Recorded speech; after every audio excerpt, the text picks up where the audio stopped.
Hoje nós começamos uma nova etapa do nosso curso, não é? A parte de físico-química, uma parte extremamente importante, uma das matérias que mais cai no nosso vestibular. Nós vamos começar essa aula, que o nome da aula é Soluções, observando uma cena cotidiana do seu dia a dia.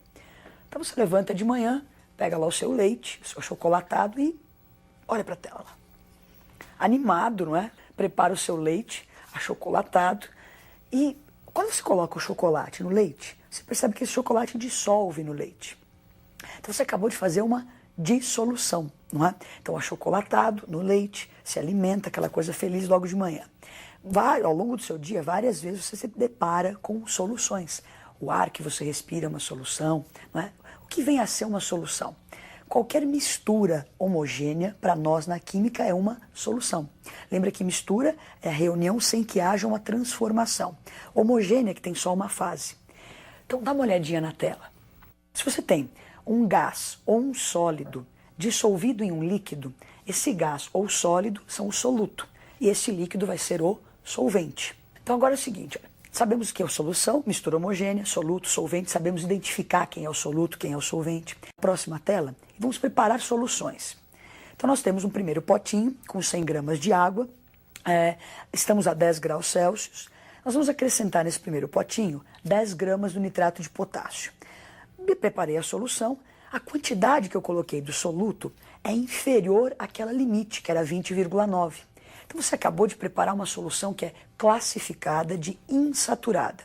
Então solução insaturada é aquela que a quantidade do soluto é menor que o limite permitido pelo coeficiente de solubilidade.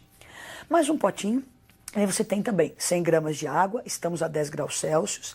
Agora nesse segundo potinho nós colocamos exatamente 20,9 gramas do KNO3. Então nós colocamos exatamente o limite. Você acabou de preparar uma solução que é classificada como saturada. Então, solução saturada é aquela que está no limite. Um terceiro potinho, 100 gramas de água, a 10 graus Celsius. E agora nós colocamos 25 gramas do KNO3. Quer dizer que nós ultrapassamos o limite de solubilidade. Você percebe que se forma um corpo de fundo, não é? Você ultrapassa o limite, não vai se dissolver tudo. Só dissolve 20,9. Então, nós temos uma solução que é saturada com corpo de fundo. Agora os químicos, né, essa solubilidade, ela oscila com a temperatura. Então os químicos falam o seguinte, bom, se a 10 graus dissolve tanto, a 20 vai dissolver quanto, e organizam esses dados, quer dizer, variando a temperatura, como varia a solubilidade, organizam isso numa curva chamada de curva de solubilidade, que nós vamos observar na tela.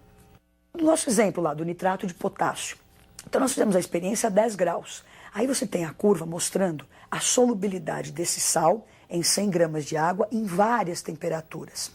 Os pontos que formam a curva são justamente as soluções saturadas, são o limite da solubilidade em várias temperaturas. Qualquer ponto que esteja abaixo da curva, nós teremos uma solução insaturada. Bom, se você observar essa curva, ela começa a coisa crescente, a solubilidade aumenta com o aumento da temperatura. Quer dizer que a temperatura, o calor aí, foi bem-vindo, aumentou a solubilidade. Isso caracteriza uma dissolução endotérmica, uma dissolução que absorve calor. Já num outro exemplo, nós temos aí a curva de solubilidade do hidróxido de cálcio em 100 gramas de água. Olha o que aconteceu. A solubilidade vai diminuindo com o aumento da temperatura. Então, essa dissolução é uma dissolução exotérmica. Você dissolve o sal, a substância, no caso é uma base, não é? Dissolve a base em água, essa dissolução libera calor. Então, se você aquece, dificulta a solubilidade, vai ficando cada vez menor. Agora vamos imaginar uma outra situação corriqueira. Uma tia sua passando mal, nervosa, você fala assim, ai, dá água com açúcar para ela. Então você vai lá e você poderia, de repente, por exemplo, num copinho de água, colocar uma única colher de açúcar. Ou colocar 3 colheres de açúcar. Você não sabe, será que é uma, será que é 3? Leva os 2 copinhos para ela. Se a sua tia experimentar esses 2 copinhos, que observação ela vai fazer? Meio nervosa ainda e tal, mas ó, esse aqui está mais doce do que o outro.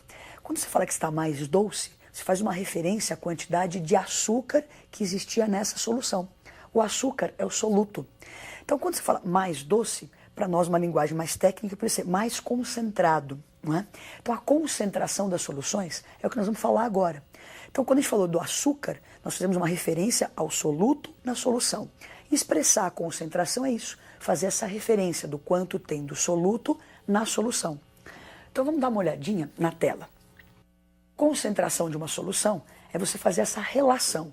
Quanto tem do soluto, quantidade do soluto, quantidade da solução. Agora, o que acontece? Não é? De uma quantidade é uma coisa meio vaga. Você pode ter a quantidade expressa em massa, em volume, em mols, né, em quantidade de matéria. Então nós vamos ver agora vários tipos de concentração, onde eu vou mudar essa quantidade, a maneira de expressar a quantidade do soluto e da solução.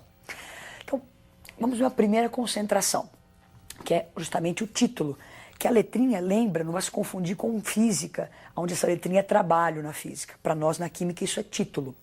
Então, o título é uma maneira de expressar a concentração. Para se calcular o título, você faz a relação entre a massa do soluto e a massa da solução. Lembra que solução é a união de soluto mais solvente. Então, a massa do soluto, ela sempre vai ser menor que a massa da solução. Quando você fizer essa razão, o título fica compreendido, então, entre 0 e 1. Você não tem um título maior do que 1. Outro detalhe, se você divide massa por massa, grama por grama, você não tem unidade. Ele é um número puro adimensional.